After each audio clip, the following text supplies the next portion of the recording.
Ibu, bapak, saudari, saudara, rekan-rekan muda, dan adik-adik sekalian dimanapun kalian berada, bertemu kembali dengan saya Romo Tino SSCC di dalam catatan pesiarah.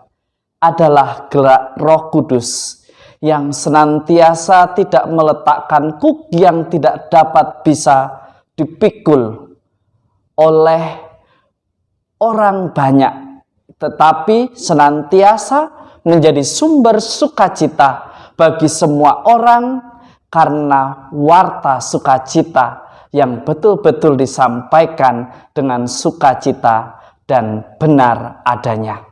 Sebelum kita mendengarkan permenungan dari catatan pesiarah, marilah kita membuat tanda kemenangan Kristus. Dalam nama Bapa dan Putera dan Roh Kudus. Amin. Allah Bapa yang Maha Pengasih, pandanglah umat-Mu yang sedang bersiarah di dunia ini. Curailah kami masing-masing dengan Roh Kudus-Mu. Semoga dengan pencurahan Roh Kudus itu kami dapat memahami sabda-Mu dan melaksanakannya di dalam persiaran hidup kami sehari-hari. Demi Kristus Tuhan dan pengantara kami. Amin. Ibu, bapak, saudari, saudara, rekan-rekan muda, dan adik-adik sekalian yang terkasih. Pada hari ini di dalam Injil Suci menurut Yohanes kita mendengarkan sebuah pesan yang disampaikan oleh Yesus kepada para muridnya dan juga kepada kita untuk direfleksikan. Bahwa waktu perpisahan Yesus dengan para murid sudah dekat. Namun Kristus menyatakan janjinya bahwa Ia akan senantiasa mendampingi setiap umat dan muridnya. Ia akan meminta Bapa yang di surga mengutus Roh Kudus untuk menerangi dan menjadi pelita yang membimbing dan menuntun langkah kita di dalam menapaki persiaran hidup.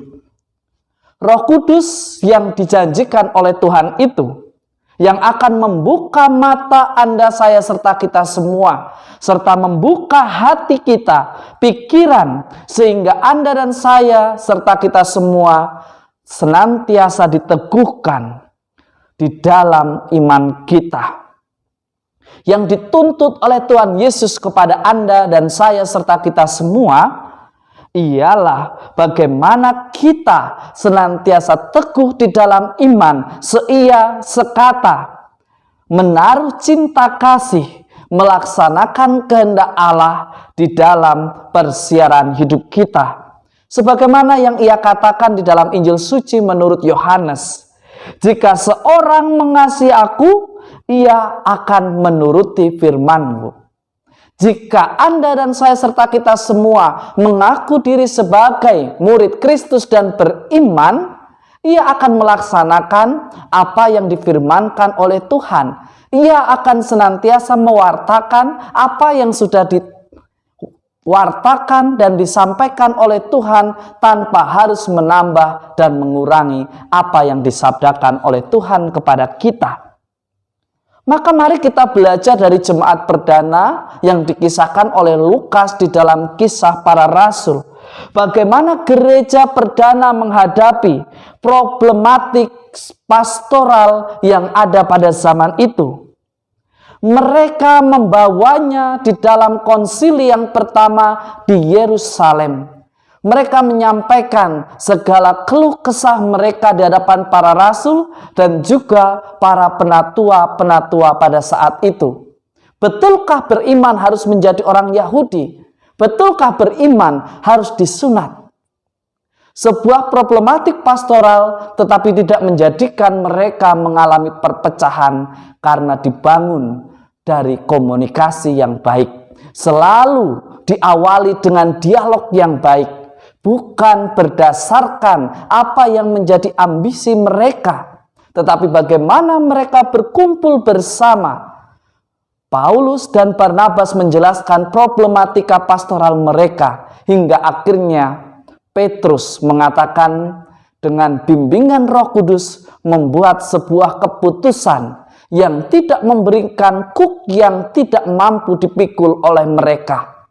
Artinya keputusan yang bijaksana karena senantiasa mengikuti gerak Roh Kudus. Dan ketika terjadi dan lahir sebuah keputusan, ia menuliskan keputusan itu. Tidak cukup sampai di situ. Saat dibacakan, para rasul pun mengutus 2 orang untuk menjelaskan secara lisan, menjelaskan apa yang didengar, sehingga tidak ada miskomunikasi.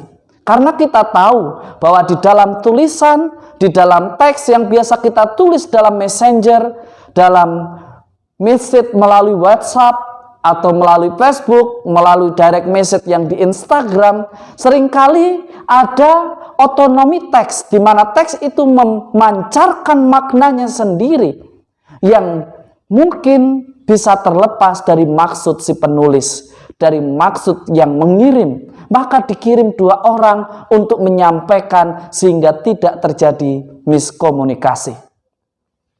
Tentu fasilitas komunikasi sudah semakin lengkap, tetapi patut untuk kita refleksikan.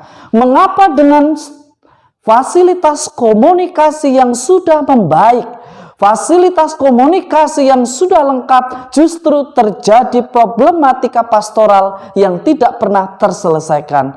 Justru terjadi ketidakpercayaan di dalam keluarga yang tidak pernah terselesaikan. Karena seringkali kita merasa melalui kata maaf yang kita sampaikan lewat WhatsApp sudah cukup. Lewat direct message juga cukup. Padahal yang dibutuhkan oleh seseorang yang terluka, kehadiran, kemauan untuk berdialog, kemauan untuk menjelaskan dengan situasi yang ada, dengan situasi diri yang ada, sehingga tidak terjadi miskomunikasi. Orang beriman mestinya semakin beriman, ia semakin mampu mengkomunikasikan, semakin mampu menjadikan dirinya sebagai sang firman itu, sebagai pewarta, sehingga kabar sukacita akan tetap menjadi kabar sukacita ketika kita hidup di dalam iman, seia, sekata, seperbuatan. Maka apa yang menjadi penglihatan Yohanes yang kita dengarkan di dalam kitab Wahyu pada hari ini sungguh terjadi dan hadir di dalam keluarga, komunitas, dan juga hidup menggereja kita semakin lebih hidup di dalam perbedaan, di dalam sikap yang saling melengkapi dari keunikan masing-masing anggota gereja. Semoga berkat Tuhan senantiasa memberkati segala usaha kita, dan di dalam doa ada harapan, dan di dalam persiarahan Tuhan sudah menjanjikan Roh Kudus. Maka biarlah Roh Kudus membimbing kita, membuka mata hati kita untuk melihat mana yang menjadi terang dalam rencana Tuhan, dan bukan ambisi pribadi kita yang sungguh terjadi di dalam persiaran hidup kita, yang seringkali justru membawa luka dan ketidaknyamanan. Karena yang didasarkan oleh bimbingan Roh Kudus senantiasa memerdekakan dan bukan memberikan beban yang tidak bisa dipikul oleh banyak orang. Semoga berkat Tuhan senantiasa melindungi dan memberkati kita, Bapa dan Putera dan Roh Kudus. Amin. Gereja akan bertumbuh dan berkembang ketika ada komunikasi yang baik. Keluarga akan ada sukacita ketika ada keterbukaan dan komunikasi hati yang baik.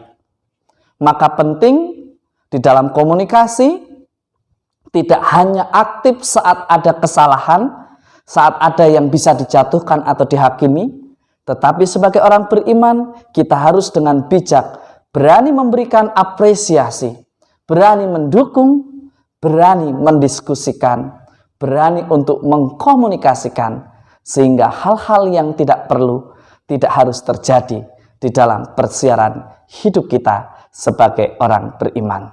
Selamat beraktivitas, Tuhan memberkati. Amin.